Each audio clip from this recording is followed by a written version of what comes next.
자각과 보라색 불꽃의 선물. 질문입니다. 나는 보라색 불꽃이 이 행성의 사람들에게 주어진 가장 큰 선물일지도 모른다고 생각합니다. 예수께서 화신하셨을 때 보라색 불꽃에 대한 지식이 있었습니까? 그것을 알고 있었다면 여행 중에 스승으로부터 배웠나요? 아니면 명상을 통해 배웠나요? 나는 보라색 불꽃에 대한 지식이 1930년대쯤에 대중에게 처음 전해진 것으로 알고 있습니다. 만약 당신이 보라색 불꽃을 사용했다는 것을 알았다면 많은 사람이 만약 보라색 불꽃을 사용했을 것이라고 믿습니다. 특히 그 당시에는 소수에게만 알려져 있었다면 사람들이 당신의 보라색 불꽃을 사용하는 모범을 따르고 싶어 할 수도 있기 때문이고 많은 사람이 그렇게 할 것으로 생각합니다. 상승 마스터 예수, 킴 마이클즈를 통해 전달되었습니다. 나는 당신의 말에 사랑스럽고 정중하게 동의하지 않을 것입니다. 어떤 존재가 받은 가장 큰 선물은 생명의 선물, 즉 창조주께서 당신 안에 자신의 의식의 일부를 심어주셨다는 사실에서 오는 자각이라는 선물입니다. 따라서 가장 큰 선물은 당신 안에 그리스도 의식이 있으므로 당신이 신의 아들 또는 딸이라는 것입니다. 다음으로 큰 선물은 신과 공동 창조자가 될 수 있는 기회를 제공하는 자유의지입니다. 이것은 내 아버지께서 지금까지 일하시니 나도 일한다라는 나의 말에 표현되어 있습니다. 아버지께서는 창조적 능력의 성장을 위한 플랫폼으로서 생명과 자유의지, 법칙의 인도를 받는 질서 있는 우주를 주심으로써 지금까지 일해 오셨습니다. 이제 당신에게는 신의 법칙이라는 틀 안에서 공동 창조할 기회가 있으며 그렇게 함으로써 당신의 재능을 배가하고 당신 존재의 물질적 측면을 포함하여 물질 우주를 지배하게 될 것입니다. 그렇게 함으로써 당신은 그 이상이 되고 형태의 세계가 그 이상이 되며 신도 그 이상이 될 것입니다. 많은 사람이 자유의지라는 선물을 모호한 선물로 보는 것은 사실이지만 그것은 신의 법칙과 창조적 비전의 틀 안에서 그것을 사용하지 않으려고 하기 때문입니다. 자신을 아버지와 하나라고 여기지 않고 나와 내 아버지는 하나이다 라고 선언하지 않기 때문에 사람들은 분리와 이원성의 의식에 빠지게 됩니다.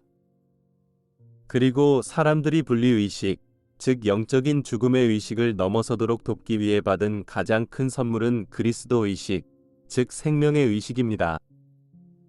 그 다음에야 보라색 불꽃의 순위를 매길 수 있습니다. 나는 실제로 예수로서의 육화에서 보라색 불꽃에 대한 지식을 가지고 있었고 자주 그것을 불러일으켰습니다. 나는 많은 아이가 그렇듯이 직관적으로 발견했을 때 어린 시절부터 이러한 형태의 영적인 에너지에 대해 알고 있었습니다. 다른 곳에서 설명한 것처럼 동양으로 여행하기 전까지는 체계적으로 그것을 기원하는 방법을 배우지 못했습니다. 동양에서는 카르마, 이스라엘에서는 죄라는 두 가지 이름으로 불리는 이 에너지와 과거의 실수를 지우는 능력에 대해 가르쳐준 여러 스승을 만났습니다. 실제로 이 스승들 중 한 명은 세 명이 동방박사 중 한 명인 발타자르였습니다. 보라색 불꽃 에너지를 불러일으키는 명상과 요가를 포함하여 동양의 몇 가지 영적인 기법이 있습니다. 물론 나는 이 에너지를 보라색 불꽃이라고 부르지는 않았습니다. 나는 나중에 제자들에게 그것을 성령 또는 협조자로 제시했습니다. 내가 아버지께 기도하면 그분이 다른 협조자를 보내서 너희와 영원히 함께 계시도록 하실 것이다. 이제 아버지께서 내 이름으로 보내주실 성령, 곧 그 협조자는 모든 것을 너희에게 가르쳐 주실 뿐만 아니라 내가 너희에게 한 말을 모두 생각나게 할 것이다. 그러나 내가 아버지께로부터 너희에게 보낼 협조자 곧 아버지께로부터 나오는 진리의 영이 오시면 그가 나를 증언할 것이요. 모든 영적인 마스터들은 어떤 이름으로든 이 에너지에 대해 알고 있다고 말하고 싶습니다. 일단 신의 에너지를 오용하면 그 에너지를 정화할 때까지 상승할 수 없습니다. 그리고 이것은 위에서 오는 영적인 에너지를 기원해야만 해결할 수 있습니다. 그래서 나는 붓다와 크리슈나처럼 보라색 불꽃을 사용했습니다. 실제로 전 세계의 많은 종교 의례에서 이 에너지를 불러옵니다. 그리스도교인들이 순수한 마음으로 성찬을 할 때 포도주와 포도주는 보라색 불꽃 에너지로 충전되며 이는 성찬을 받는 사람에게 변형하는 효과를 줄 수 있습니다. 과거에는 상승 마스터들이 보라색 불꽃의 기원문을 직접적인 형태로 가르치는 것이 허용되지 않았던 것이 맞습니다. 그 이유는 인류의 의식이 너무 낮았기 때문에 대규모로 오용할 가능성이 높았기 때문입니다.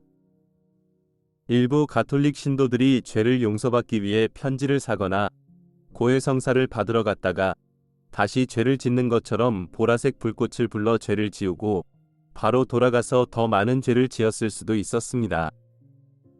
이것은 실제로 생명 흐름들이 변화하도록 강요할 수 있는 카르마에 대한 부담 없이 이원적 의식에 머물게 함으로써 영적으로 성장하는 것을 방해할 수 있습니다.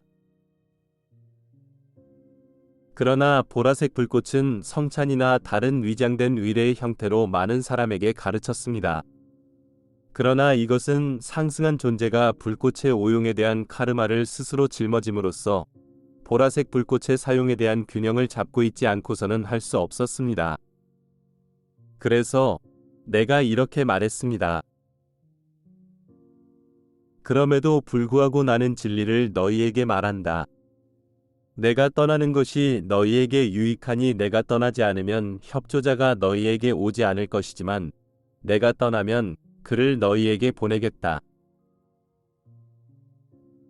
나는 그리스도교 시해를 통해 보라색 불꽃 에너지 방출을 후원해야 했는데 내가 상승하기 전까지는 그렇게 할 수 없었습니다. 그래서 나는 그리스도교 시해에서 보라색 불꽃의 오용에 대한 책임을 져야 했습니다. 마찬가지로 성 저메인은 물병자리 시대의 오용에 대한 책임을 져야만 했고, 그러므로 그는 우주 평행회로부터 화건들 또는 디크리들을 통해 보라색 불꽃을 불러내는 방법에 대한 지식을 공개하도록 허가를 받아야만 했습니다. 마찬가지로 성모 마리아는 이전 로자리들의 오용에 대해 그랬던 것처럼 새 로자리들의 오용에 대한 책임을 져야 합니다.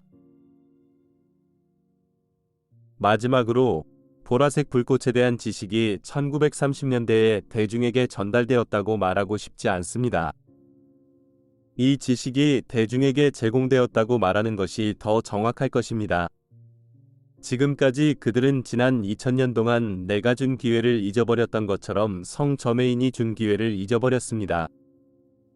그들은 구원을 가로막는 카르마를 변형하기 위해 보라색 불꽃을 사용하려고 노력하기보다는 십자가에서 나의 피가 그들의 구원을 확보했다고 말하는 눈먼 지도자들의 말을 듣기를 원합니다. 그럼에도 불구하고 신의 나라가 가까이 있습니다. 점점 더 많은 사람이 깨어남을 선택하고 신이 자신을 구하기 위해 기꺼이 노력하는 사람들을 구원한다는 것을 깨닫게 될 때가 왔습니다. 그리고 이 시대를 초월한 실제에 눈을 뜨면 사람들은 이 시대에 사용할 수 있는 도구를 활용할 것입니다. 진정으로 기록된 역사에서 인류는 지금보다 영적인 성장을 위한 더 큰 기회를 가진 적이 없었습니다. 여기서 보라색 불꽃만이 성령의 유일한 표현은 아니라는 점을 덧붙이고 싶습니다. 성령은 보편적인 형태의 에너지이며 7가지 영적인 광선들이 분화되는 기본 에너지라는 뜻입니다. 따라서 성령은 7광선 각각을 통해 흐를 수 있으며 그렇게 할 때 카르마와 왜곡된 에너지를 지우는 능력을 유지하면서 특정한 광선의 색채를 띠게 됩니다. 따라서 7광선에 대한 우리의 새로운 디크리들이 보여준 것처럼 각 광선은 이러한 목적으로 사용될 수 있습니다.